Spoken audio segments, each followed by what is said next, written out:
We're excited to have partnered with the B News, an online news platform covering Arizona, Nevada, New Mexico, and California. Our new program, The Business Buzz, gives you an inside look into the lives of local entrepreneurs, business owners, and those inspiring their communities. The trials, the tribulations, the successes, and the challenges. Welcome to The Business Buzz, now streaming on Dynamic Living Radio.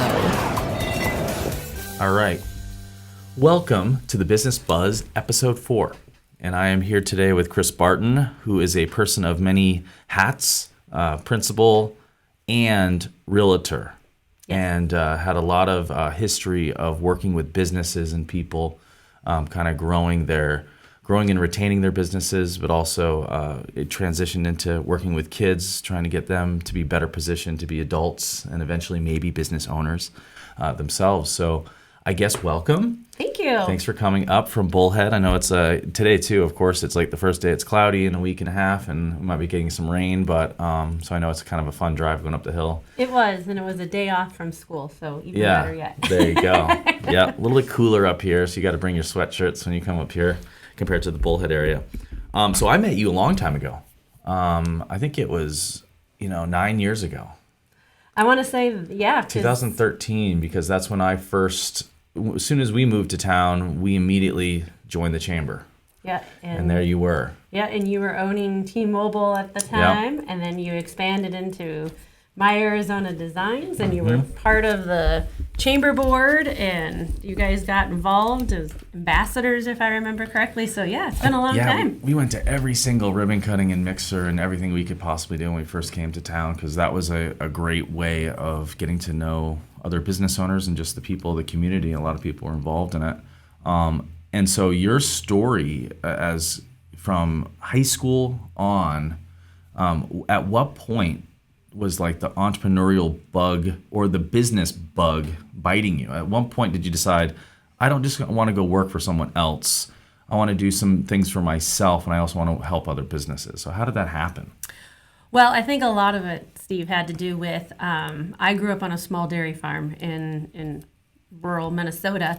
And, my parents would always say, you need to constantly be working. It was our livelihood. So my parents kind of instilled that entrepreneurialism in me. So sometimes I tell and blame them that, this is the reason why I work 2 jobs. And I pretty much have worked 2 jobs my entire life for the most part. But the big entrepreneurial part was when I bought my first house. And I realized, okay, I can make the mortgage payment, can do the utilities, raise 3 children, all of that.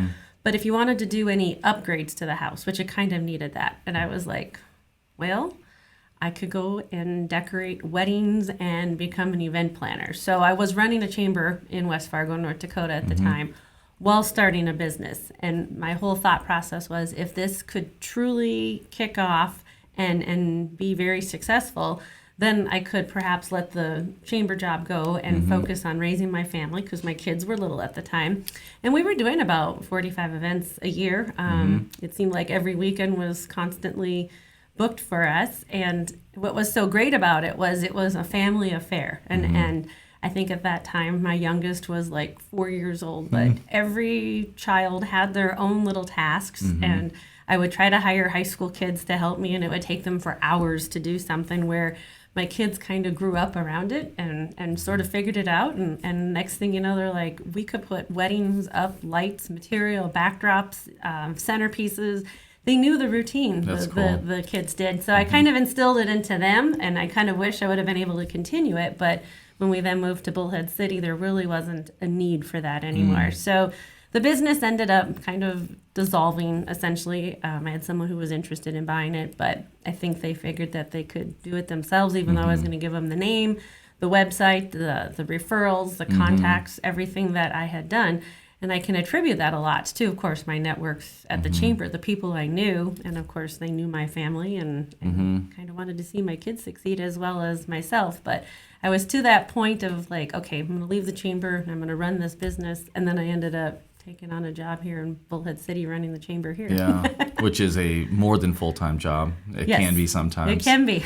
Yeah, and so and you're right. Like with the event planning, with all these casinos right there on the river, it was really hard to probably compete with that. Just them already having space, them already having all the equipment and everything there. Event planners in each one of the casinos, so that changed the dynamic of it. It did. I brought it all with me, and then I realized after living here for 10 years, about 3 years ago, I just got rid Finally of it got all. rid of it, yeah. Yep. Donated it to schools, churches, Goodwill stores, thrift stores, just because I was like, well, there's no need for this anymore, so I didn't hang on to it. Yeah, for sure. What were some of, when you were running that business out in Fargo, West Fargo, what were some of like the big successes, but also what were some of the obstacles that you came across while doing that? Where, I mean, anything from the bride doesn't show up to, your flowers are dead. I mean, was there any like crazy little obstacles that set you back on what you do to get around it? Well, I think within the first year, what was interesting was I had a mom and a bride visit with me. I was rather new at this, and they wanted to hire me as their full-on wedding planner. Whoa. And never done that before. I've worked in hotels and did like the catering reception side of it, but they literally wanted me for everything. And it was an unusual color that they wanted. They wanted the jewelry box of Tiffany, that particular aqua beach theme. Wow. And they wanted... In West Fargo. Yeah, in West Fargo. And they were very prominent business people in town. The parents they owned a rather, if I remember right, it was a huge like construction company. But the mom said, I just really want to enjoy this time with my daughter. I want you to just take care of it all from beginning to end. So it was quite a process to take on. First, trying to find the linens and things that matched that particular box and shade. And I was like trying to get samples from various linen rental companies because we really didn't have anything like that in Fargo. I used actually a linen company, if you believe it or not, out of Michigan where it was. So it was kind of interesting in itself. But we finally found the right color. And then they said it'll be 400 guests and we want chair covers and linen. They didn't want anything from the hotel. They wanted this to be their own special thing.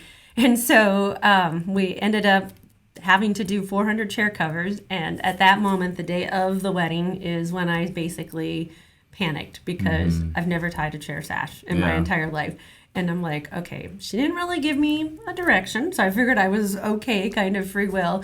But we ended up recruiting a couple of friends with the children and my husband at the time, and we're trying to get this all done. And it was just such an elaborate wedding, and it was like my first bigger undertaking. But the only thing that was a hiccup was, and I didn't realize this part, was that the hotel served the wrong potatoes. Oh, interesting. It's an interesting problem to have. I know.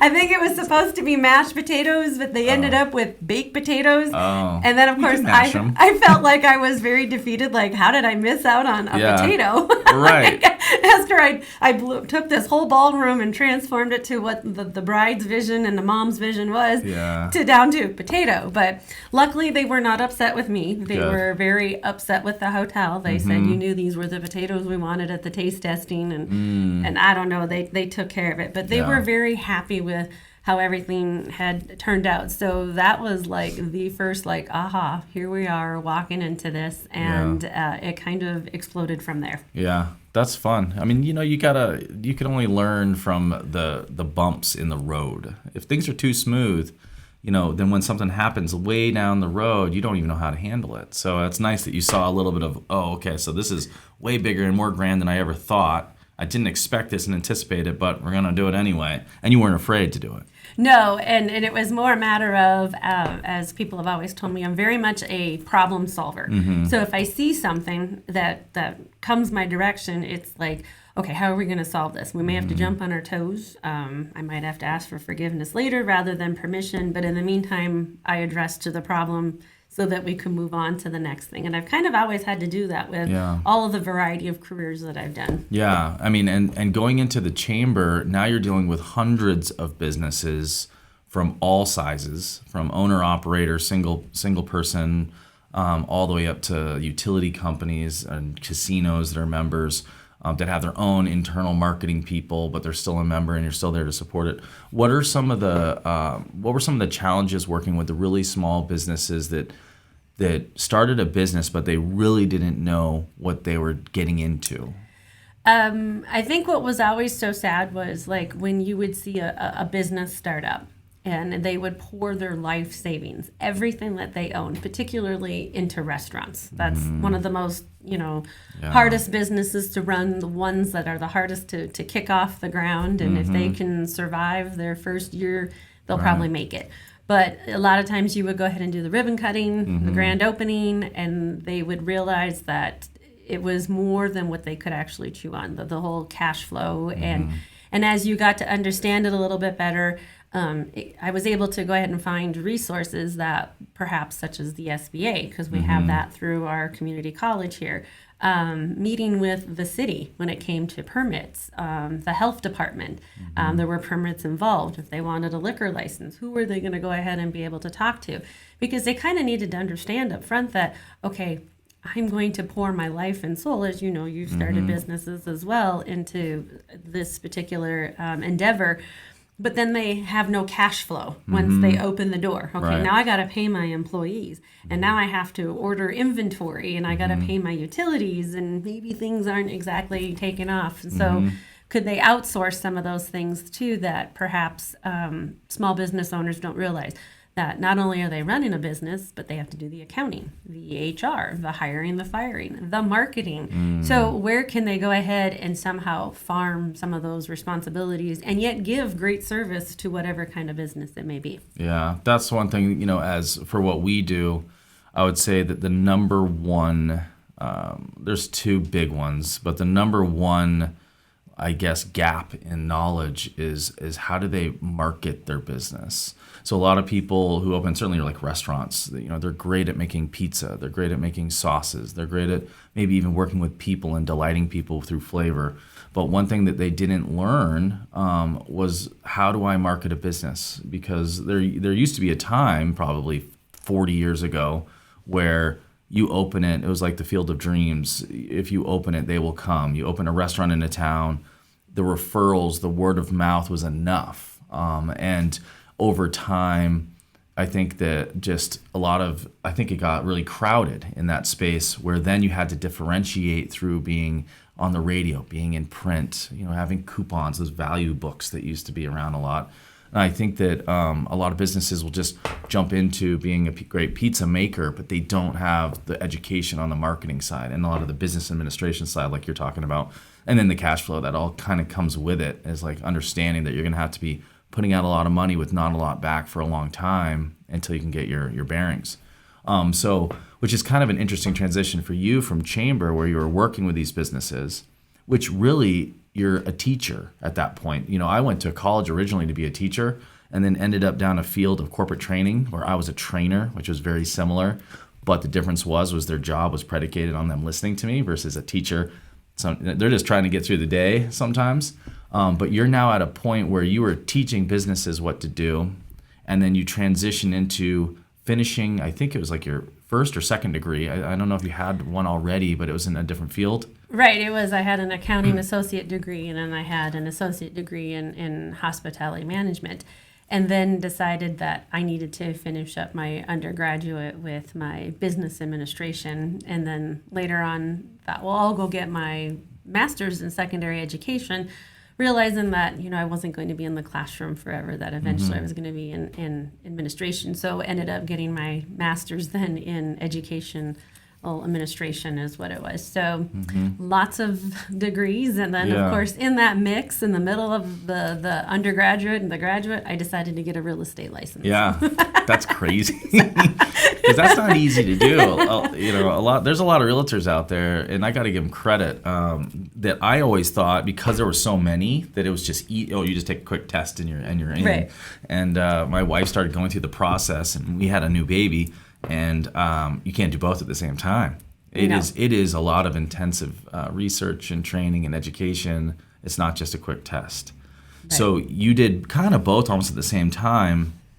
And so real estate, you really are an entrepreneur. You're your own business person.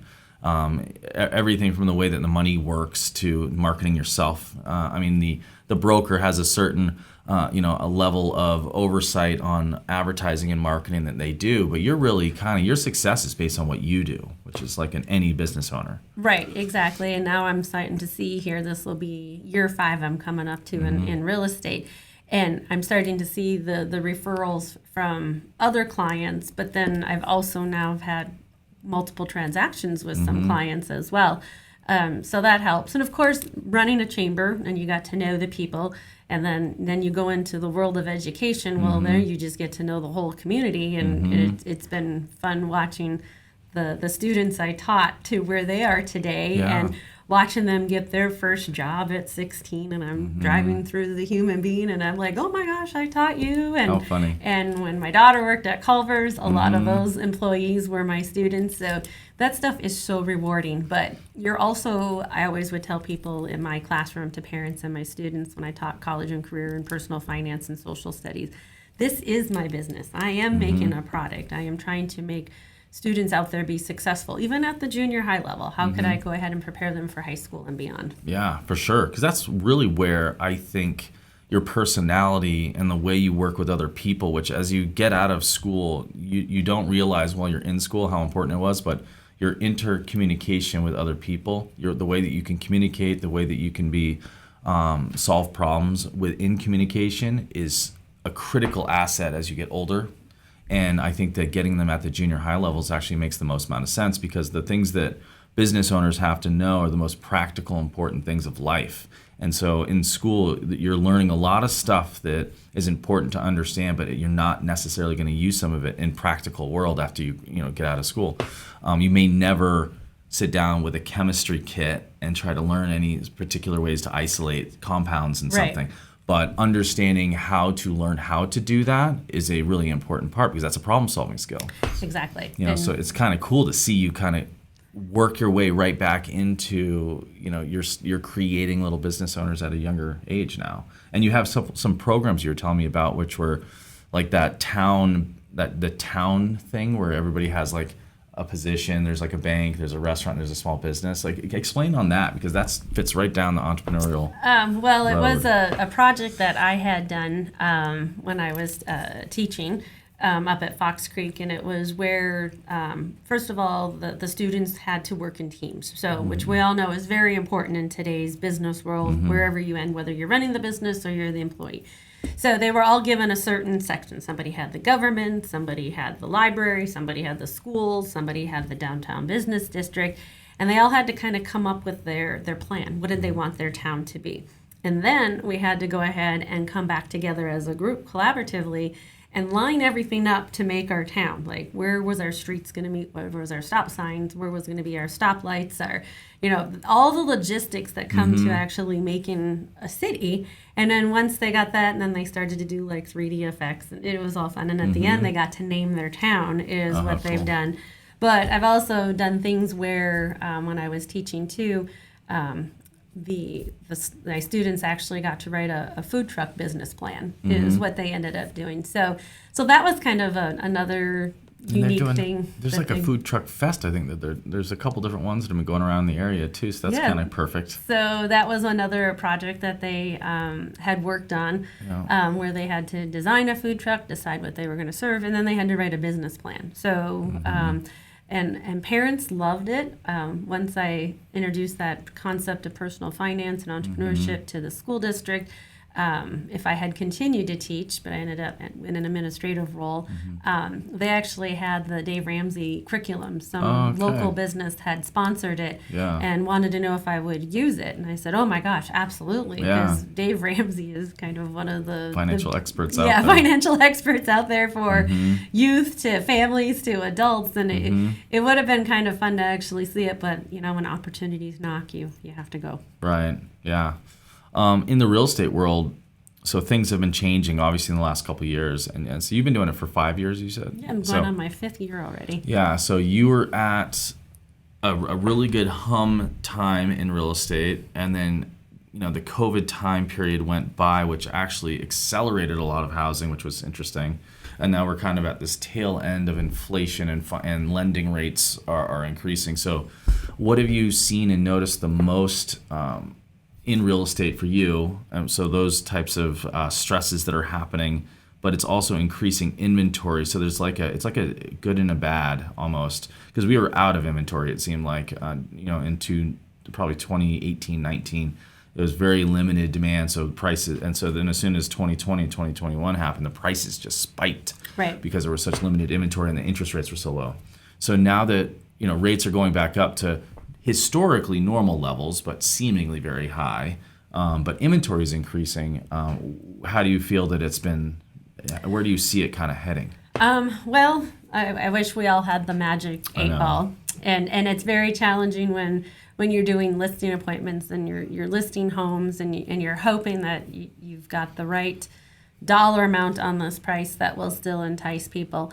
I'm not dealing with as many cash buyers because back in the day, people wanted to invest into homes because they had cash. Well, now with the inflation and things going on, people are kind of hanging on to those monies. And of course, then you have the interest rate, and then you're also hearing about how people's retirements are kind of plummeting. So they're being a little bit more conservative. And if you're working with the buyer side of it, you're having to really understand the lending process a little bit, even though I'm not a lender by any means, and I resort to all of my lender contacts when it comes to questions. But they've got buy down programs. They've got now where you can go back. The buyers can ask in the sellers to help cover some of the closing costs for them. So you're writing contracts very differently. In fact, purchase contracts were kind of like a quick little process when the housing market was at its all-time high. And now you've got to go ahead and put in a little bit more check boxes, a little bit more wording. Something that when you are presenting the buyer's offer to the seller's agent, here's the reasons why. Like you're explaining yourself a little bit more, and it's not where we have multiple offers unless truly it is some wonderful home that's priced right and whatever it may be. A few weeks ago, I was showing a home it was a fixer-upper. I mean, it needed a lot of work, but I had two contractors that were interested, so they could go ahead and flip it. And then I just had a random couple from California thinking maybe they could buy it. So it was a little weird that I was showing a property that was in the $100,000 range, but everybody had sort of a different plan for it, is what it was. They saw it as an opportunity. Exactly. So one out of the three only wanted me to write an offer. Unfortunately, we didn't get it. But so there's all those little weird concepts where you have to be a little bit more knowledgeable today, especially when it comes to the lending process, so that you're able to explain that to your buyers, making sure that your buyers and your lenders are talking to one another, so there are no surprises. It's a little bit more due diligence, I guess, is probably the better word to it all. So, and I mean, it's nice not to have that hustle bustle of I got to get my offer in before anybody else does, or by 5 o'clock on this date, and then you pray that you got the offer, and you knew you were competing, and you knew people were, a couple of years ago writing offers way above asking price. So you were like, where do I even stand in this? It's like a true gamble. I remember that. It was just going bananas. I mean, I had some real estate clients that are out in like Kansas and St. Louis. And they were like, we were getting sometimes 20 to 25 offers on one showing. And when the interest rates started changing, it went down to about 3. So that was a big drastic change in it. But a lot of people investors, a lot of times they see this as a good opportunity because like rates might be higher, but the inventory is so much more vast and the prices are coming back down. Right. This is usually a good time for them to be buying up some properties because they're getting the actual price itself at a lower cost versus the rates. So where's the future of you? Where do you see yourself in 5 to 10 years? Oh boy. Well, are you eyeing the superintendent's office? Are you eyeing, something like that in a higher position to make even more broad changes for the better? Or are you looking just to keep on operating as you are, growing your real estate business a little bit more? I would have to say that I enjoy being at the leadership level at the middle school that I'm currently at. I love working with the teachers, especially our new ones. How can they go ahead and improve on their teaching techniques, their instruction? And so you're constantly researching new ways. How are they going to make the classroom more engaging? Of course, we were just talking about this the other day. It was somebody in the community about what we're teaching junior high kids today and potential careers that they may be interested in, maybe non-existent in 6 years from now. That's true. Because the way technology is evolving and just the way of engineering, the needs, the medical needs, how so much stuff is done in teleconference now. I mean, it's very interesting when we look, into the future in 5 to 10 years, what careers will be out there when I had scholars who were saying, I want to do this one day, Miss Barton. So teachers really need to be now more in tune with that as well. It's not just about algebra and reading and writing as we're preparing them for the 21st century. We're doing what we are, mandated to do by the state with all of our standards and stuff. But as for a superintendent level, probably not. I may go back to school for a doctorate in something. Oh, cool. Okay. It would be more probably like a leadership organizational thing, something that was a little bit more broader, that if I decided to, go ahead and lead some big company down the road, that doctorate degree would probably do me a little bit more good, not something just limited to education per se.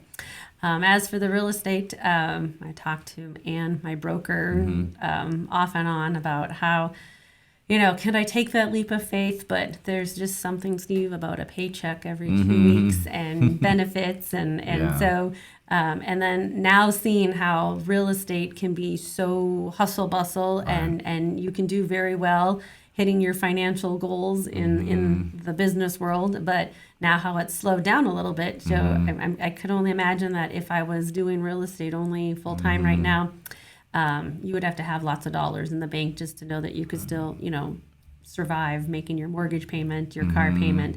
You'd have to set yourself up financially very well before I would be able to even take that leap of faith. But right now I got to pay my own student loans, and I'm trying to get 2 daughters yet through college. Right. Yeah. So it is nice to have the stable. Yeah, exactly. And that's a big thing right now that's becoming very normal. They call it side hustles. And it's becoming like this hybrid entrepreneurial type of position where you have your job and then you have this side thing that you're able to supplement your income. And so you've kind of done that exact type of thing, but through real estate. Right. It's like a side hustle. That at any point, a side hustle can be the big thing, but it doesn't have to be. Right. And I'm very cautious, like here we only have school 4 days a week, but very open with my clients that, look, I'm not going to be able to be right there for you from 7 a.m. till 5 p.m. because I'm usually at the school until about 5:30 every day. Yeah. And then after that, when I'm on my way home, I am listening to voicemails, returning phone calls, trying to figure out where we're at. Do we need to do any certain documents? So a lot of stuff, of course, thank goodness, is done via email, e-sign. You can talk to home inspectors now via email. You can text them. I mean, they all totally, I guess, get me, my little network of people that I work with and stuff. So, and people are like, aren't you just like exhausted by the end of the day? And I'm like, sometimes you can be. It just depends on how the day goes in itself as a whole. But there's such a reward, such an outcome, knowing that you went ahead and helped someone find their dream home, that you checked all the boxes, or that you sold their home so that they can move closer to family. Love working with the elderly. They're one of my most favorite clientele people because they just need that extra help, that understanding things. And of course, a lot of them don't e-sign. Few more of them are getting a little bit more tech savvy. So you're running to their house and you're getting them to sign a paper, and then you're scanning it and you're emailing it to the other agent, and then they may have a packet from the escrow office, and they're like, Chris, I don't understand this. Oh, that's all fine. We'll just sit down right now and figure it out. And you're lining up movers for them and someone to clean their house for them. And if, let's say they're on the seller side, I've got, a couple of contractors that I work with so that we know there's trusting people going into their house to fix the repairs the buyers have. So it's very fun and very rewarding. Yeah, good. All right, we've got some cool buzzer beater questions that... really simple stuff. Okay, you ready? Okay, I'm ready. Okay. Favorite outdoor activity to do outside of work? It's definitely fishing. Okay. If you're stranded on an island and you only had one movie that you could take with you, what would it be? Oh boy, this sounds really bad, but Dirty Dancing. That's a popular one, actually. I think that's Dirty Dancing. Oh, no, Grease is my wife's favorite, I think. Yeah, Patrick Swayze, Jennifer Grey. I Yeah. can watch that movie over and over. There it is. Are you a pizza or Chinese person? Pizza. Pizza. Number one tip for being a good manager? That you need to be able to do what you're delegating. I like that. Number one tip for prioritizing time. Someone who's got two things going. This tip is important. Definitely to-do lists, but mainly Post-it notes. Oh, Post-it noter. Yep, Okay. I'm a Post-it noter. You think I could put it on the phone? I ignore it. As an employer, if you were, technically you are the boss in a sense. Yeah. So what is the best way to hire well? What is one of the most important things you look for to hire well? You're going to laugh when I tell you this. So, and I've learned this trick from my hotel world days when I used to run a whole catering department.